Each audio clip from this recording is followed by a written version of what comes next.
Hello students, welcome to my YouTube channel exam 321। इस video के माध्यम से मैं आज आपको पढ़ाऊंगा ईथर बनाने की विधियों का वर्गीकरण, जो कि बहुत ज़्यादा इम्पोर्टेंट होता है। आप इस वर्गीकरण को जब समझ लेते हैं तो ईथर बनाने की विधियां बहुत आसान हो जाती है। तो आइए समझते हैं ईथर बनाने की विधियों का वर्गीकरण। इसमें हम पढ़ेंगे die ethyl ether, die ethyl ether, जिसको C2H5O C2H5 ये अनुसूत्र होता है डाई एथिल ईथर का। इसी को बनाने की विधि को हम इस वीडियो में समझेंगे। तो वर्गीकरण देख लेते हैं। सबसे पहले बनता कैसे है ये। 4 विधियों द्वारा हम ईथर बनाने की विधि को सीखेंगे। वे 4 विधि कौन सी है, आइए समझ लेते हैं। नंबर 1, विलियमसन संश्लेषण। विलियमसन संश्लेषण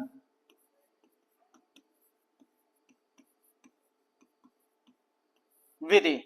सबसे पहले विधि पढ़ते हैं विलियमसन संश्लेषण विधि। इस विधि में होता क्या है आपको ये पता होना चाहिए।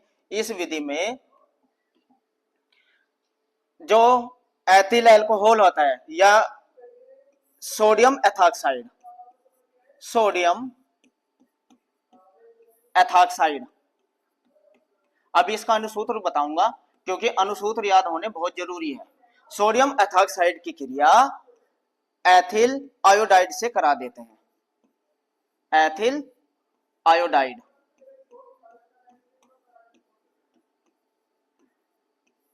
तो हमें डाई एथिल ईथर प्राप्त होती है। पहले विधि तो यही होती है, विलियमसन संश्लेषण विधि।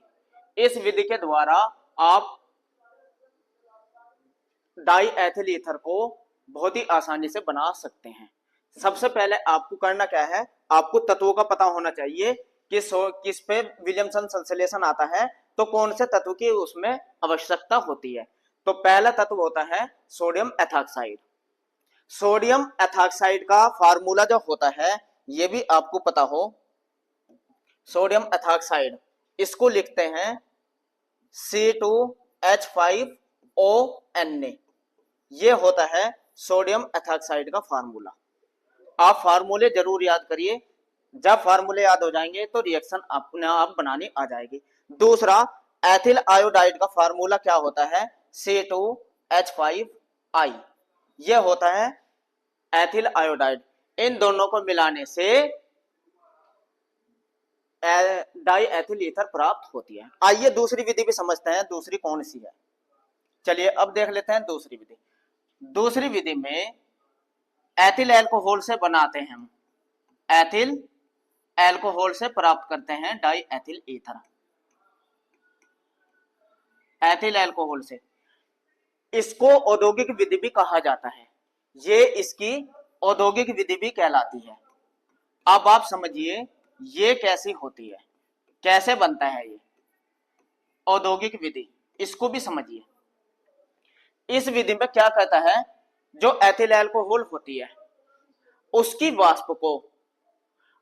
वाष्प को एल्यूमिना या एल्युमिनियम फास्फेट पर प्रवाहित करते हैं।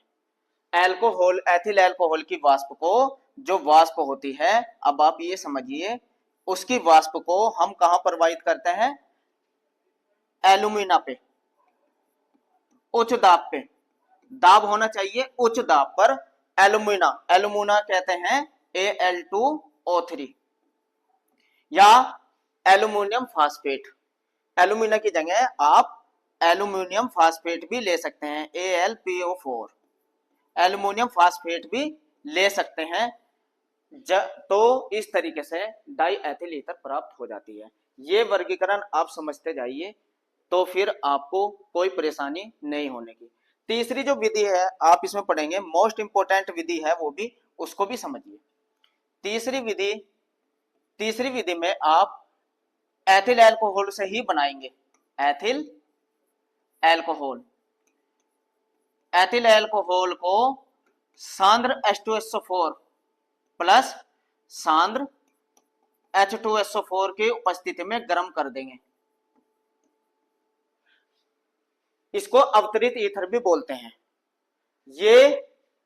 ये विधि प्रयोगशाला विधि भी कहलाती है। ईथर की ये विधि प्रयोगशाला विधि भी कहलाती है जब एथिल अल्कोहल की क्रिया सांद्र H2SO4 से कराते हैं। तो ये इसकी प्रयोगशाला विधि भी होती है। तीसरी विधि ये होती है। और अब देखिए नंबर 4 भी समझिए। नंबर 4 जो प्राप्त होते हैं वो प्राप्त होती है एथिल आयोडाइड। एथिल आयोडाइड यहां लिख दे रहे हैं। जो तीसरी विधि हो, चौथी विधि जो आप इस्तेमाल करेंगे एथिल आयोडाइड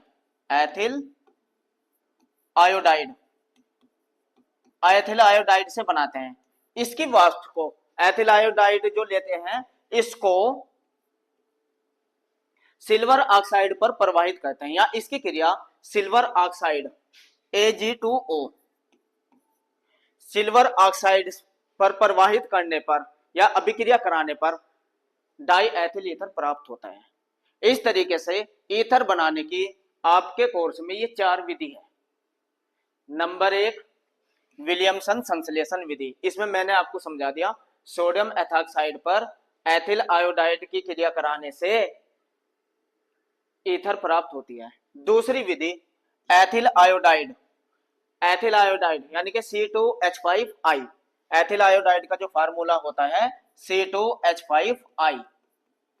इस पे Ag2O सिल्वर ऑक्साइड की अभिक्रिया करा देते हैं तो ईथर प्राप्त होता है। तीसरी विधि एथिल अल्कोहल से प्राप्त करते हैं।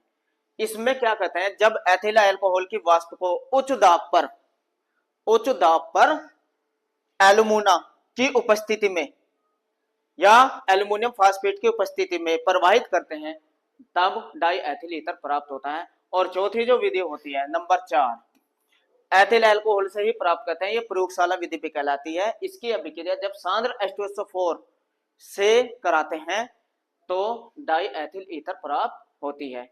यह हुआ ईथर बनाने की विधि की प्रयोगशाला बनाने की विधियों का वर्गीकरण। मेरी नेक्स्ट वीडियो में आप इनकी समीकरण को सीखेंगे। तो सबसे पहले आपको ये डायग्राम आपके दिमाग में हो और तुरंत आपको अनुसूत्र पता हो और रिएक्शन बनानी मेरी नेक्स्ट वीडियो में आप सीख सकते हैं। तो मिलते हैं नेक्स्ट वीडियो में, तब तक के लिए थैंक्स। जुड़े।